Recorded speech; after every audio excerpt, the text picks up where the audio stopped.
Bismillahirrahmanirrahim. Assalamualaikum warahmatullahi wabarakatuh. Hai semuanya, perkenalkan nama saya Meira Angelika Sisadila. Saya berasal dari Universitas Islam Negeri Sultan Syarif Hasanuddin dari Fakultas Tarbiyah dan Keguruan, Prodi Pendidikan Ekonomi. Baiklah, di sini saya akan menjelaskan materi selanjutnya, yaitu mengenai hubungan pengangguran dengan BBM bersubsidi. Pengangguran sudah menjadi salah satu masalah yang cukup mengkhawatirkan di Indonesia. Hal ini disebabkan oleh jumlah angkatan kerja yang tidak sebanding dengan jumlah lapangan pekerjaan yang mampu menyerap. Dengan banyaknya pengangguran menyebabkan timbulnya masalah-masalah lain seperti kemiskinan, kesenjangan sosial, dan masalah-masalah sosial lainnya. Nah, Alma menjelaskan bahwa semakin maju suatu negara, semakin banyak orang yang terdidik, dan banyak pula orang yang menganggur. Maka semakin dirasanya pula pentingnya dunia wirausaha. Nah, oleh sebab itu, sudah sangat jelas disebutkan bahwa wirausaha merupakan potensi pembangunan suatu negara. Karena dengan adanya wirausaha tentunya akan semakin banyak lowongan pekerjaan dan pengangguran semakin berkurang. Tetapi pada kenyataannya di Indonesia ini sendiri, jumlah wirausaha masih sedikit. Karena kebanyakan negara-negara muda ini lebih banyak mencari kerja daripada menciptakan pekerjaan itu sendiri. Nah, kita masuk pada topik pertama, yaitu pengangguran. Pengangguran ini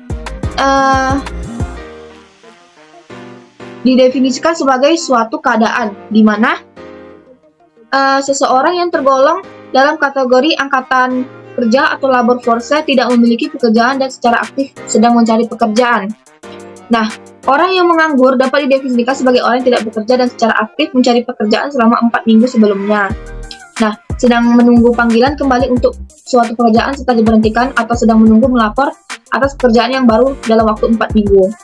Menurut Arfrida, pada dasarnya orang mengatakan bahwa penyebab dari pengangguran adalah ketidakseimbangnya antara penawaran tenaga kerja dengan permintaan tenaga kerja. Sebagian tenaga kerja yang menawarkan tenaga kerja mencari pekerjaan dan berhasil mendapatkannya, tetapi sisanya gagal atau belum mendapatkan pekerjaan sehingga dapat dikategorikan sebagai pengangguran, asalkan ia masih bekerja. Nah, istilah pengangguran ini merupakan terjemahan dari employment, unemployment.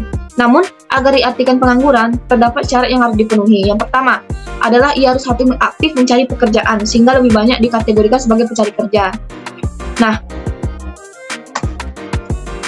ada pun macam-macam pengangguran atau jenis dan macam-macam pengangguran.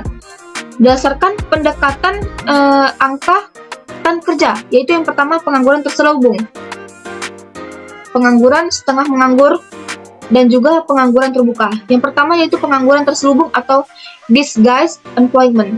Nah, jenis pengangguran ini terjadi pada orang yang bekerja di bidang yang tidak sesuai dengan bakat dan keahliannya, sehingga tidak optimal dalam pekerjaannya. Yang kedua yaitu setengah menganggur atau underemployment atau setengah menganggur. Nah, pengangguran ini terjadi pada orang yang bekerja kurang dari 35 jam per minggu. Nah, lalu juga ada pengangguran terbuka atau open employment, yaitu pengangguran terbuka adalah untuk orang yang belum atau tidak bekerja sama sekali.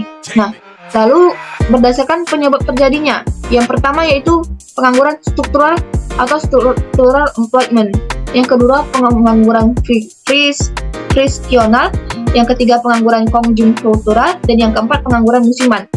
Yang pertama yaitu pengangguran struktural. Pengangguran ini pengangguran friksional, yaitu pengangguran yang sifatnya sementara atau karena adanya kesenjangan antara lowongan kerja yang tersedia dengan pengangguran jenis ini. Penerima kerja bukan karena ketidakmampuan mencari pekerjaan, namun karena ingin mendapatkan pekerjaan yang lebih baik. Nah, yang kedua yaitu pengangguran struktural. Pengangguran ini yaitu terjadi karena pencari kerja tidak memenuhi persyaratan penyediaan lapangan pekerjaan. Nah, cara kita mengatasi pengangguran ini yaitu yang pertama, memindahkan kelebihan tenaga kerja ke tempat atau sektor ekonomi yang kurang tenaga kerja. Yang kedua, meningkatkan mobilitas tenaga kerja dan modal. Yang ketiga, mendirikan industri padat karya di daerah yang banyak pengangguran dan mengadakan penelitian tenaga kerja untuk mengisi formasi lowongan kerja yang kosong. Lalu ada pula pengangguran konjungtural. Nah, pengangguran ini adalah diakibatkan oleh perubahan tingkat kegiatan ekonomi. Pada saat kegiatan ekonomi mengalami kemunduran, perusahaan mengurangi kegiatan produksi, sehingga harus mengurangi jam kerja, bahkan mengurangi tenaga kerja. Pengangguran ini diatasi dengan meningkatkan daya beli masyarakat, sehingga terjadinya peningkatan permintaan terhadap barang dan jasa. Untuk bisa memenuhi permintaan, perusahaan juga akan meningkatkan penawaran barang dan jasa, sehingga dapat memperluas lapangan pekerjaan. Nah, adapun penyebab-penyebab pengangguran, yang pertama, jumlah penawaran tenaga kerja tidak sebanding dengan permintaan tenaga kerja. Nah, jumlah angkatan kerja atau penawaran kerja terjadi karena lebih banyak daripada jumlah lapangan pekerjaan yang mampu menyerap atau permintaan tenaga kerja. Nah, untuk mengatasinya yaitu pemerintah harus menciptakan lapangan pekerjaan baru, membuat pelatihan-pelatihan kewirausahaan, dan lain sebagainya. Yang kedua yaitu menurunnya permintaan output total atau produk nasional. Nah, nilai total output ini atau produk nasional adalah nilai total dari jumlah barang dan jasa. Penurunan pendapatan nasional dari total output atau produk nasional dari total output ini menyebabkan penurunan permintaan terhadap tenaga kerja. Kondisi ini menyebabkan peningkatan jumlah pengangguran. Lalu, adapun perkembangan teknologi. Nah, perkembangan teknologi ini mengharuskan kita tenaga kerja harus dapat beradaptasi dengan mengimbangi agar tidak menjadi pengangguran. Bahkan, perkembangan teknologi juga dapat menggantikan fungsi dari tenaga kerja, sehingga berakibat pada terjadinya pengangguran. Yang keempat, atau yang terakhir, yaitu ketidaksesuaian antara keahlian dan lapangan pekerjaan yang tersedia. Nah, lapangan pekerjaan ini seringkali mensyaratkan tenaga kerja dengan keahlian tertentu. Sedangkan para pencari pekerjaan ini juga mempunyai keahlian tertentu yang juga kadang tidak sesuai dengan permintaan tenaga kerja. Nah, hubungan pengangguran dengan kenaikan biaya yang bersubsidi. Yang pertama, bagi masyarakat, menghilangkan keterampilan karena tidak digunakan apabila tidak bekerja. Yang kedua, beban psikologis. Menganggur ini memberikan pengaruh secara psikologis karena akan mengalami rasa malu, tekanan, dan bahkan tidak percaya diri jika bertemu dengan orang lain.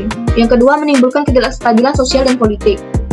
Lalu, bagi perekonomian negara, yang pertama, penurunan pendapatan pemerintah yang berasal dari sektor pajak. Yang kedua, penurunan pendapatan per kapita. Dan yang terakhir yaitu meningkatkan biaya sosial yang harus ditanggung pemerintah. Nah, kesimpulan dari materi ini yaitu adalah jadi pengangguran orang yang tidak bekerja sama sekali atau tidak bekerja kurang dari 2 hari selama seminggu. Nah, dan orang yang sedang mencari pekerjaan. Ada banyak penyebab terjadinya pengangguran secara umum, yaitu pengangguran terjadi karena lapangan pekerjaan lebih sedikit daripada jumlah angkatan kerja atau para pencari kerja. Kenaikan harga BBM ini bersendiri juga mempengaruhi peningkatan angka pengangguran. Dampak dari pengangguran dapat mengakibatkan ketidakstabilan sosial dan politik serta perekonomian juga dapat terkena dampak dari efek pengangguran. Nah, sekianlah materi saya mengenai hubungan pengangguran dengan naiknya harga BBM bersubsidi. Sekianlah presentasi saya. Apabila ada saya kesalahan ataupun dalam kalimat saya kurang jelas, saya mohon maaf yang sebesar-besarnya. Saya mohon pamit undur diri. Saya akhiri dengan wabillahi taufiq wal hidayah. Wassalamualaikum warahmatullahi wabarakatuh.